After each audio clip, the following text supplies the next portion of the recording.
Toc toc toc. Devinez qui frappe à la porte du royaume de l'imaginaire?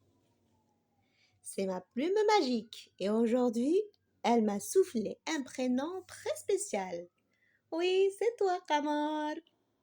Alors, prépare-toi, ma petite étoile, car ton histoire commence maintenant. Écoute bien, la magie arrive.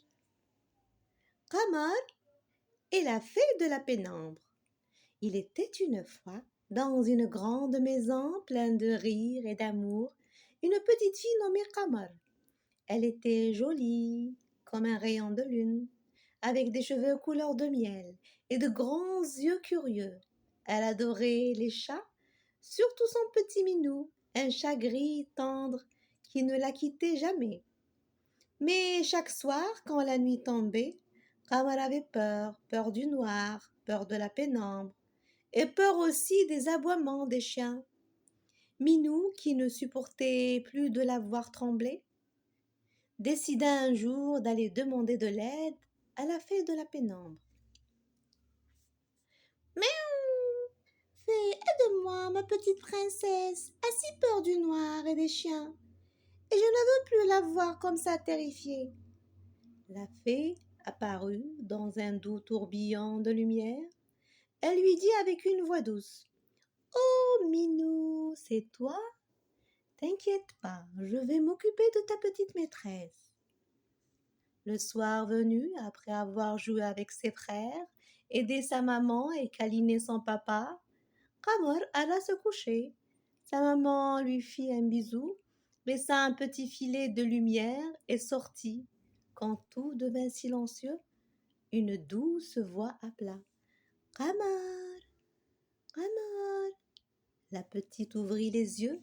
Devant elle, la fée de la pénombre brillait de 1000 reflets d'argent. Elle s'inclina en souriant. N'aie pas peur de moi, Kamar, dit la fée.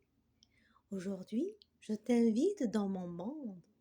Je voudrais te présenter 2 de mes amis. Es-tu prête à venir avec nous? Kamar hésita. Minou la regarda avec ses petits yeux brillants. Puis, à la surprise de Kamar, il dit: Je viens avec toi. Ne t'inquiète pas, je ne te quitterai pas. Fais-moi confiance. Kamar, étonné et rassuré en même temps, murmura: Minou, tu parles? Oui, la fée m'a donné la parole ce soir, répondit Minou doucement. C'est pour que je sois tout le temps avec toi et que tu sois rassurée. Tu es prête à venir avec nous? Kamar prit son petit peignoir, enfila ses pantoufles, serra Minou dans ses bras et suivit la fée dans le jardin.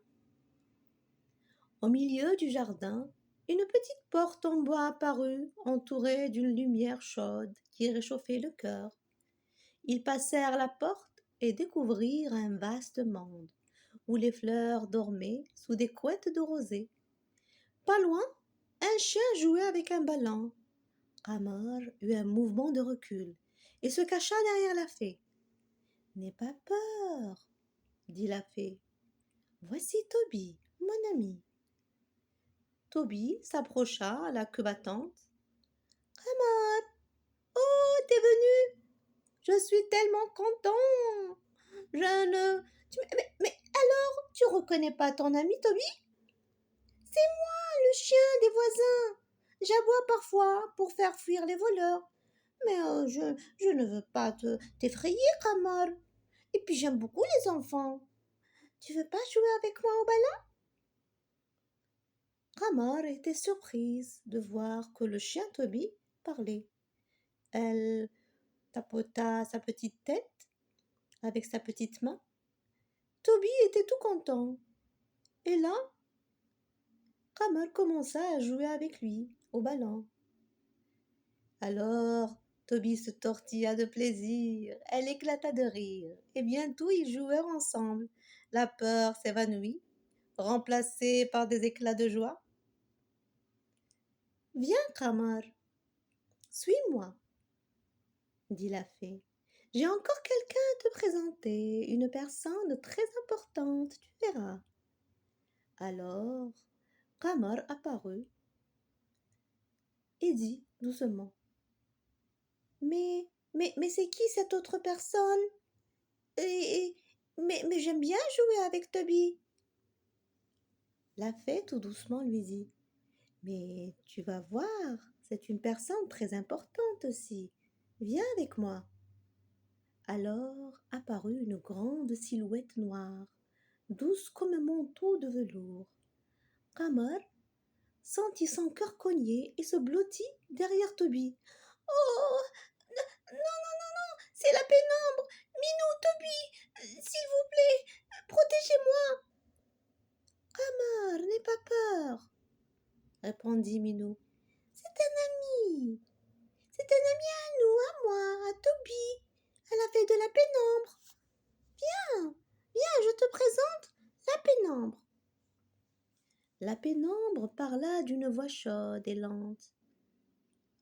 Petite Qamar, tu me crains, mais regarde quand j'enveloppe le monde.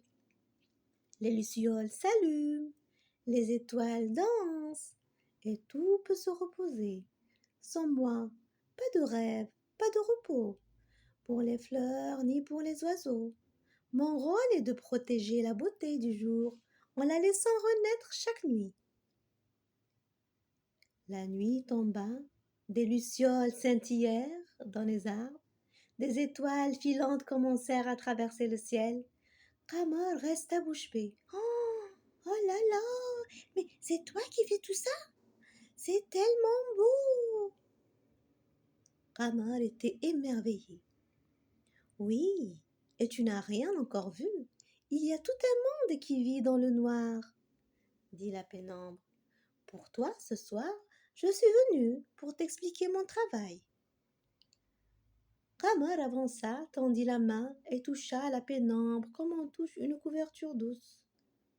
Je veux bien être ton amie, dit-elle. Je te promets de ne plus avoir peur.